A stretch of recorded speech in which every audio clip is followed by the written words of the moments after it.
السلام علیکم۔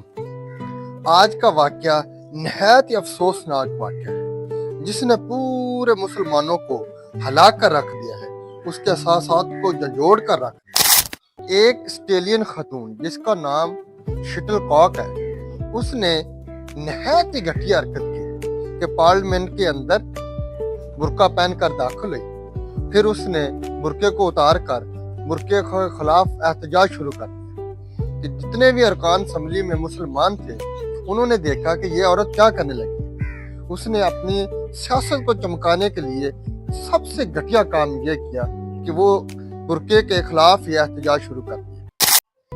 اس خاتون نے یہ کہا کہ یہ حجاب، یہ برقع دہشت گردی پھیلاتا ہے، اس لیے اس پر پابندی لگائی۔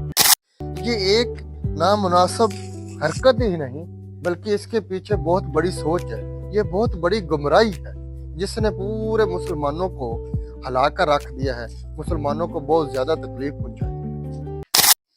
اس خاتون نے یہ حرکت پہلی دفعہ نہیں کی، اس سے پہلے اس نے 2017 میں بھی یہی حرکت کر چکی، برقع پہن کر پارلیمنٹ کے اندر داخل ہوئی۔ اس کے بعد اس نے احتجاج شروع کیا کہ یہ برقع سیکیورٹی کے لیے بہت زیادہ خطرہ ہے۔ مسلمان پارلیمنٹ حیران رہ گئے کہ یہ عورت اپنی سیاست کو چمکانے کے لیے مسلمانوں کے مقدس لباس پر اعتراضات کر رہی ہے اور مسلمانوں کو تکلیف پہنچا رہی ہے، تو انہوں نے احتجاج شروع کر دیا۔ تو ان ارکان نے احتجاج شروع کیا اور اس خاتون پر پابندی کا مطالبہ کیا کہ اس خاتون پر ہمیشہ کے لیے پابندی لگائی جائے۔ تو ان کے اسپیکر نے اس پر 7 دن کی پابندی لگا دی۔ اس ارکان پارلیمنٹ نے یہ مطالبہ کیا کہ اگر اس خاتون نے دوبارہ ایسی حرکت کی تو اس پر ہمیشہ کے لیے پابندی لگا دی جائے گی۔ اسلام میں پردہ مذاق نہیں، یہ ایک عبادت ہے۔ اللہ تعالیٰ فرماتے ہیں قرآن پاک میں، تمہارے لیے یہ پاکیزگی ہے۔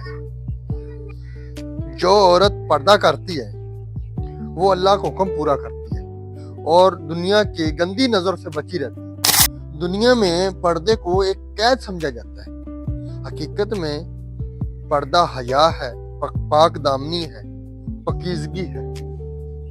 سب سے بڑھ کر اللہ کا حکم پورا ہوتا ہے۔ اسلام میں پردہ صرف ایک لباس ہی نہیں، یہ عزت، احترام اور پاکیزگی کی علامت ہے۔ دنیا میں جو چیز زیادہ قیمتی ہو، جس چیز کی زیادہ قیمت ہو، جو چیز زیادہ خاص ہو، اس کو ہی ڈھانپ کر رکھا جاتا ہے۔ جیسے قرآن پاک، اللہ تعالیٰ کا پاک کلام۔ دنیا کی کوئی کتاب مقدس نہیں جتنا قرآن پاک، اس کو ہی غلاف میں رکھا جاتا ہے تاکہ اس کی حرمت برقرار رہے، عظمت برقرار رہے۔ اور اسی طرح خانہ کعبہ، دنیا کا مقدس گھر،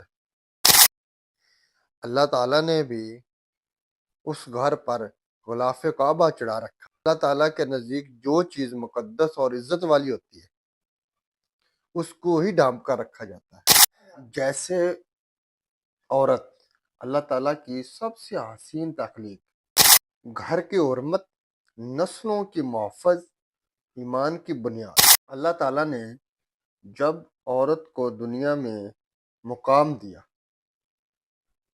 تو اس کے سر پر پردے کا تاج سجا دیا۔ پردہ عورت کو قید نہیں کرتا بلکہ دنیا کی گندی نظروں سے بچا کر رکھتا ہے، کیونکہ عزت والی چیز کو ڈھانپا جاتا ہے، قیمتی چیز کو چھپایا جاتا ہے، پاکیزہ چیز کی حفاظت کی جاتی ہے۔ اور سب سے بڑھ کر یہ اللہ تعالیٰ کا حکم ہے، جو عورت پردہ کرتی ہے وہ یہ اعلان کرتی ہے، میں اللہ کی امان میں ہوں، میں اللہ کی حفاظت میں ہوں، اللہ مجھے دیکھ رہا ہے۔ اس لیے ہم تمام مسلمانوں کو اپنے دین اسلام کی حفاظت کرنی چاہیے اور غیروں کی باتوں میں نہیں آنا چاہیے۔